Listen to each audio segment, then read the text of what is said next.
Mana? Macam ni tadi? Yang ni monster. Yang tu breakfast.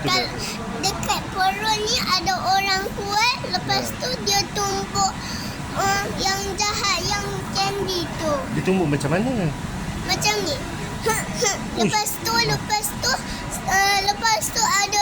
ada benda kuat. Macam ni. Lepas tu ada kuat tu. Dia tumbuk macam ni. Oh, terbang jauh. Macam tu kan? Ya. Ya.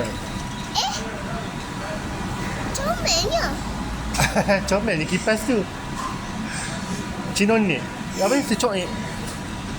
Cik oek. Minum. Dah tadi. Wash hand.